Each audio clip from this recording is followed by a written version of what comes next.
नमस्कार। आज हम बात करेंगे नेपाल की एक ऐसी लोक कथा की, एक ऐसी कहानी जो पीढ़ियों से लोगों के दिलों में एक अजीब सा डर बिठाती आई है। ये कहानी है रानी बन की, यानी रानी के जंगल की। ये सिर्फ एक कहावत नहीं है, ये एक चेतावनी है। सोचिए, आखिर ऐसा क्या होता होगा सूरज ढलने के बाद उस जंगल में कि लोग उधर से गुजरने की हिम्मत तक नहीं करते। यही सवाल तो है जो इस कहानी को इतना खौफनाक बनाता है। तो ये जगह है रानी बन, मतलब रानी का जंगल। पूर्वी नेपाल की पहाड़ियों में छिपा हुआ एक घना डरावना जंगल। कहते हैं, सदियों से यहाँ एक जवान रानी की आत्मा भटक रही है। उसकी मौत का राज आज भी इन पेड़ों की सरसराहट में कहीं जिंदा है।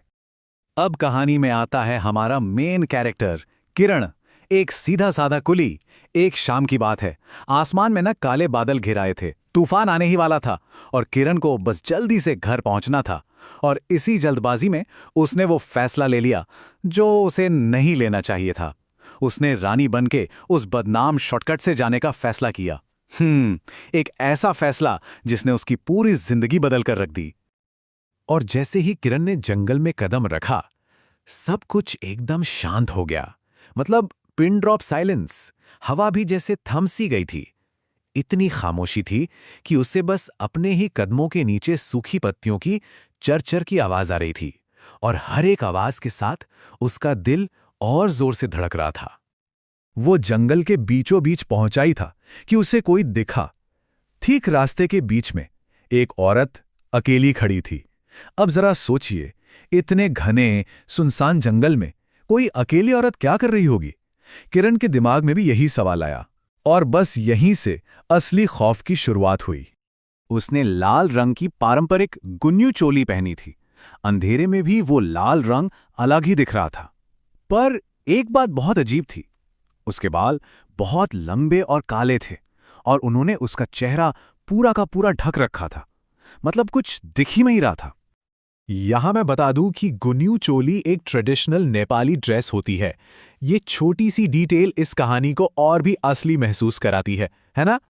तभी उस औरत ने बहुत ही धीमी कांपती हुई आवाज में पूछा, दाई, क्या मुझे गांव का रास्ता बता देंगे? उसकी आवाज में इतनी बेचारगी थी कि किरण एक पल के लिए अपना सारा डर भूल ही गया। किरण को अंदर से कुछ ठीक नहीं लग रहा था। एक अजीब सी ठंडक महसूस हुई। फिर भी उसने हाँ में सिर हिला किया। वो आगे आगे चलने लगा और वो औरत उसके पीछे। पर कुछ ही कदम बाद किरण को एहसास हुआ कि कुछ तो बहुत गड़बड़ है। उसके चलने का अंदाज बिल्कुल भी नॉर्मल नहीं था। और फिर उसने जो देखा, उससे उसका खून जम गया। उस औरत के पैर जमीन पर थे ही नहीं। वो जमीन से कुछ इंच ऊपर हवा में तैर रही थी। वो चल नहीं रही थी, वो फिसल रही थी। ये देखते ही किरण के तो होश उड़ गए। अब तो किरण का दिल इतनी जोर से धड़क रहा था कि उसे अपनी कानों में सुनाई दे रहा था। उसकी घबराहट बढ़ती जा रही थी। वो समझ चुका था कि वो किसी इंसान के साथ नहीं है। वो इस जंगल में किसी बहुत ही भयानक चीज के साथ अकेला फंस गया है। किरण ने हिम्मत करके अपनी रफ्तार बढ़ाई, लगभग भागने ही लगा। तभी उसे फिर से वही आवाज सुनाई दी। इस बार वो आवाज नहीं थी, एक सरगोशी थी जो सीधे उसके कान में गूंजी। और उस सरगोशी ने कहा, मुझे पीछे मत छोड़ो किरण। उसने उसका नाम लिया, वो नाम जो किरण ने उसे बताया ही नहीं था। यही तो सबसे डरावनी बात थी। उसे उसका नाम कैसे पता? इस एक सवाल ने किरण को वहीं रोक दिया। सोचकर देखिए, इससे ज्यादा खौफनाक और क्या हो सकता है कि कोई अनजानी ताकत आपका नाम जानती हो, जब आप बिल्कुल अकेले और बेबस हों। डर से उसकी हालत खराब थी, लेकिन फिर भी उसने हिम्मत की। वो धीरे, बहुत धीरे पीछे मुड़ा। हर सेकंड एक घंटे जैसा लग रहा था। उसे देखना था, उसे जानना था कि आखिर वो चीज है क्या। और उसने जो देखा वो किसी भी बुरे सपने से कहीं ज्यादा भयानक था। उस औरत के बालों के नीचे कोई चेहरा था ही नहीं।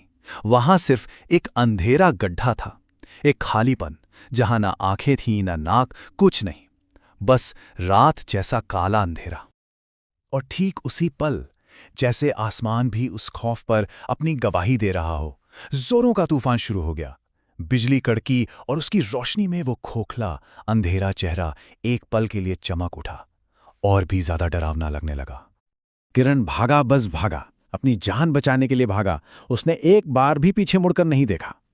लेकिन उस रात का वो मंजर, वो चेहरा उसके जहन में हमेशा के लिए कैद हो गया। और किरण के इसी अनुभव ने रानी बन की इस कहानी को अमर कर दिया। अगली सुबह जब गांव वालों को किरण मिला तो वो जंगल के किनारे पड़ा था, बुरी हालत में, बस कांप रहा था, चेहरा एकदम सफेद पड़ गया था। कहते हैं कई दिनों तक उसके मुंह से एक लफ्ज नहीं निकला।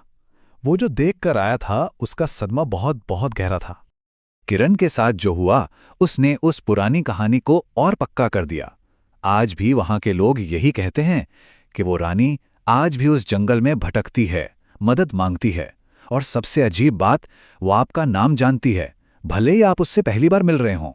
तो फिर सवाल ये उठता है कि उन लोगों का क्या होता है जो उसकी मदद के लिए रुक जाते हैं, जो उसकी आवाज पर यकीन कर लेते हैं? इसका जवाब इस कहानी का सबसे डरावना हिस्सा है। कहते हैं जो कोई भी उसकी पुकार सुनता है और उसकी मदद करता है, वो फिर कभी लौटकर नहीं आता। वो हमेशा के लिए उसी जंगल में गायब हो जाता है। ये एक ऐसी चेतावनी है जिसे वहां का हर बच्चा जानता है।